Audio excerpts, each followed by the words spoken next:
chez Jéhovah. Il y en a suffisamment et le livre que vous tenez a tous les conseils qui peuvent contribuer à votre bonheur. C'est pour cela. Peut-être tu n'as fait qu'une étude individuelle, n'est-ce pas? Et toi aussi peut-être. Mais aujourd'hui, à partir d'aujourd'hui, vous entrez dans le programme de culte familial, pas qu'on passe seul. Peut-être que tu priais seul le soir. Maintenant, tu vas le faire ensemble avec Valérie. Vous allez sortir en prédication ensemble. Quand tu viendras au rendez-vous de prédication, tu ne seras pas de ceux qui n'ont pas de partenaire, n'est-ce pas? Tu auras toujours quelqu'un qui va t'accompagner.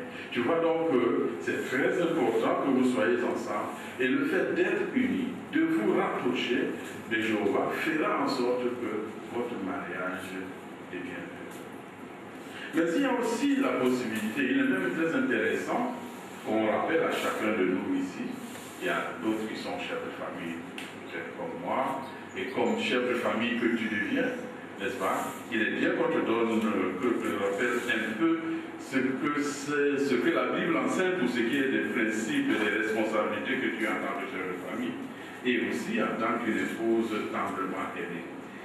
Vous savez, Dieu a créé l'homme, il lui a donné les potentialités naturelles d'être un chef de famille.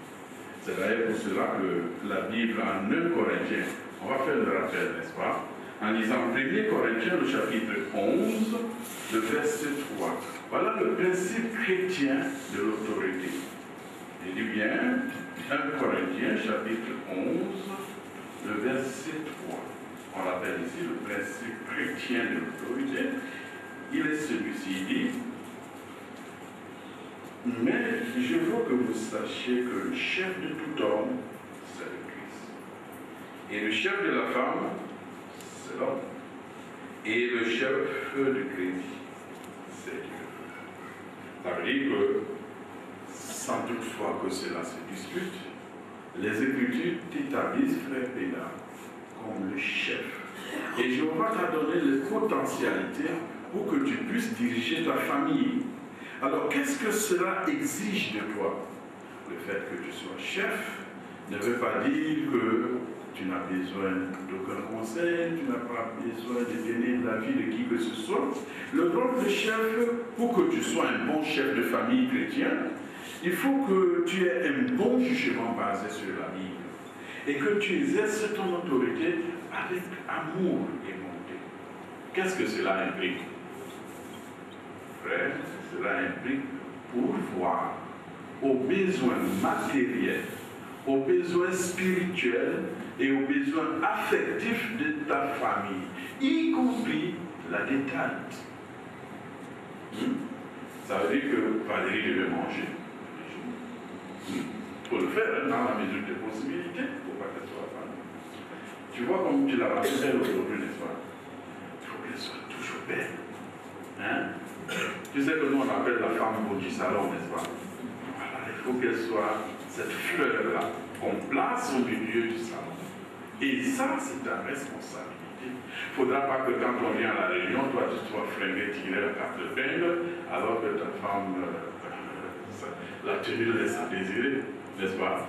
Ça, c'est prendre besoin d'elle. Et le besoin spirituel aussi est très important, comme on l'a dit. Il ne faut pas que la tour à toi, tu l'as préparée, tu réponds à la tour on dit que les réponses de frère Pédard sont bonnes, alors que celle de sa femme laisse à désirer. Ce serait un peu ne pas t'occuper suffisamment de cela. Les besoins affectifs, tu sais, les femmes aiment l'affection. Même quand tu entends que les femmes parlent beaucoup, c'est parce qu'elles sont affectives. Elles aiment que tu les entends, que tu leur dises quelque chose régulièrement. Il faut être très attentif à ces besoins-là. Même quand ta femme commence à bouger à la maison, c'est de voir déjà, attends, où est-ce que j'ai manqué un peu d'affection, ou est-ce que, parce que je suis chef, elle est trop autoritaire, si bien qu'elle ne m'écoute plus. Ça, c'est très important de veiller là-dessus. Et ta famille devrait avoir des moments de détente, n'est-ce pas? Par exemple, le moment où vous pouvez aller ensemble, vous promener, vous tenir la main dans leur main. Et puis, l'autorité que tu devras exercer, voilà, écoute, regarde un peu comment les Écritures te disent la manière de le faire et qui tu devrais imiter dans ce en lisant Éphésiens chapitre 5. On va lire Éphésiens chapitre 5, le verset 25. On va lire aussi le verset 28 et le verset 29. Il est écrit au verset 25.